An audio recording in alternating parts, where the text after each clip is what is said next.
Well, it's Thursday, and I hope it's a great Thursday for you. I think it's a great Thursday. Just glad to be alive, and hope you are too.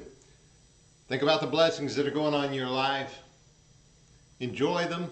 Look around you. And every now and then, smile at somebody. You just might throw their whole day out of balance. Anyway, glad you're with me today. So come on into my little world for a moment. Share a few thoughts with me. Or let me share a few with you. And we'll see where it goes. You know, we don't know much about the Old Testament prophet of Jonah. If you've read that story, if you haven't, take time to read it. It won't take you but a few minutes to read the whole story. But we don't know much about Jonah prior to the moment that he's sent on a mission. God wants him to do something, and he's to be sent on that mission. Instead of doing what God called on him to do, to go to Nineveh and tell them what's coming their way, he decided he's just going to go in the opposite direction, went and got a ticket on a boat, and took off. Well, there's quite a story that follows that. But you know, I think we're probably, a lot of us, not that far from what Jonah did. Now, we may not go buy a ticket on a boat and head to the other side of the world, but when we know we ought to do something, we like it to be in the plans. If somebody confronts us with something that we need to do, we like it to be in the plans. We like to plan things out. We like to know what's coming ahead.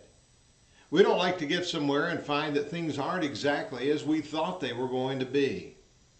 While it can be an adventure, we generally like to find that things are just what we thought they would be and keep them under control. There seems to be something about us in that human nature that says, I like to be in control of things. Maybe that's just a male thing. I don't think so, because I've known, well, never mind, I won't go into that. And who would say the other?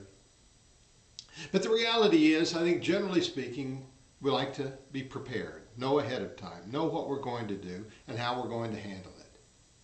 But the reality is, we don't. We don't. Quite often things flow about like we think they would, but every now and then, there's that unexpected event. Maybe it's Murphy's Law or something like that. If you don't expect it, it'll come. But what do we do when the unexpected comes? What happens when you get that telephone call that shocks you? When something happens to someone you love? When, there's this turn of events? When the world plunges into something that we didn't know was coming, whatever it might be. How do we handle unexpected events? Well, we can look at several cases in history where someone was confronted with something they didn't expect. Abraham got a call from God. Moses got a call from God. Pharaoh faced 10 plagues. How do you handle them? Each one handled it in his own way.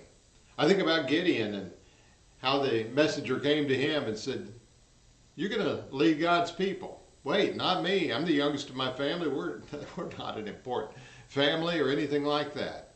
He said, yes, you will. Sounded the trumpet. 22,000 people came out. Lord said, that's too many.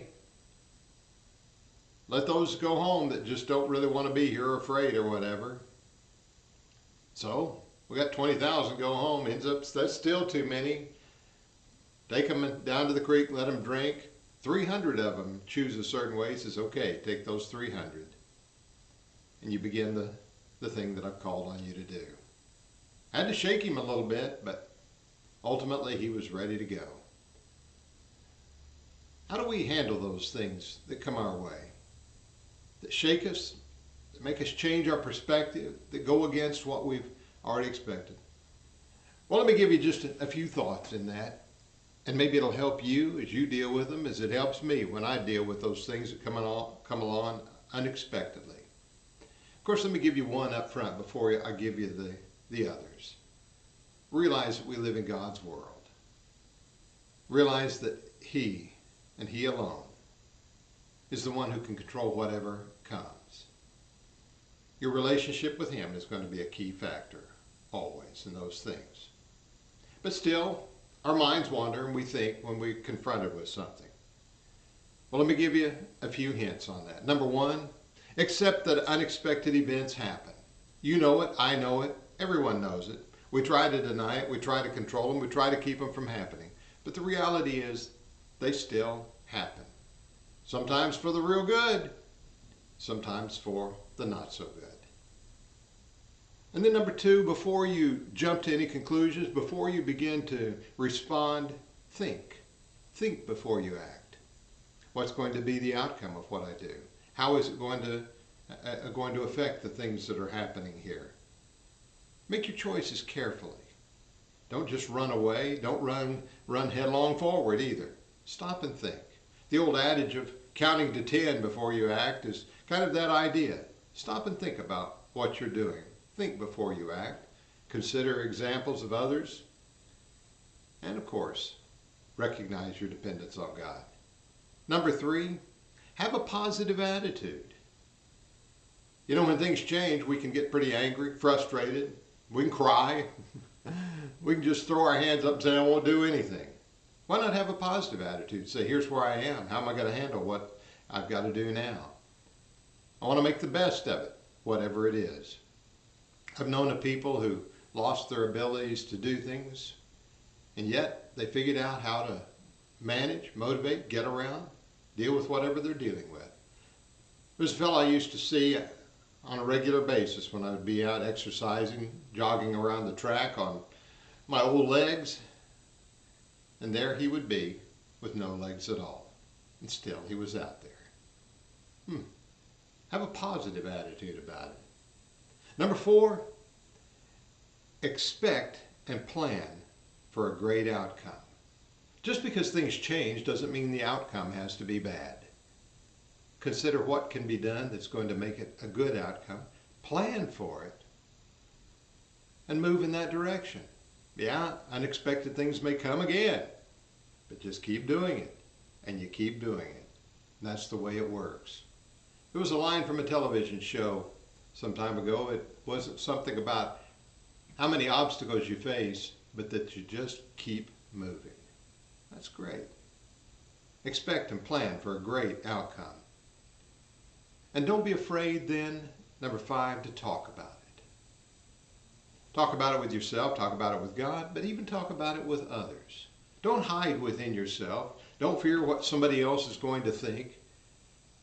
Talk about it. Sometimes you can get some tremendous advice. You find someone who's been through the same thing, or you just find encouragement along the way. Sometimes we need somebody to pat us on the back and say, you can do this. I believe in you. And so talk to someone you trust, someone who will keep that confidence. And then number six, make it a learning opportunity. Grow from it. Grow from it. See where you've been and where you've come. See what's happened along the way. Grow from what you're doing. Find it to be a learning experience. Because you never know what the next obstacle is going to be, what the unexpected event might be down the road. And when you deal with one, it gives you some resource that you can deal with others along the way. I think all of that's pretty biblical in its respect. People learn from what they've done. They learn from the experiences of others. You and I do it too. And that's exactly what we need to do. So today, as we think about what might be coming down the road here in the midst of a hot summer season, we don't know what's coming next, and it may interrupt the plans that we've got. But how we handle them is going to be all that important to how we live our lives from this day forward. So, when the unexpected comes, don't pull a Jonah. You don't have to get on a boat and sail to the other side of the world. Maybe a little bit more like Abraham. He just said, okay, took it up, and away he went. That's the way to go. All right, take it, use it, put it to work. I hope you're having a great day, and if something unexpected happens, use it, learn from it, and it'll be a great day for you. Thanks for being with me today. We'll share some more things down the road, but remember always, you've been blessed, so be a blessing to someone else today. Glad you're with me. We'll see you later.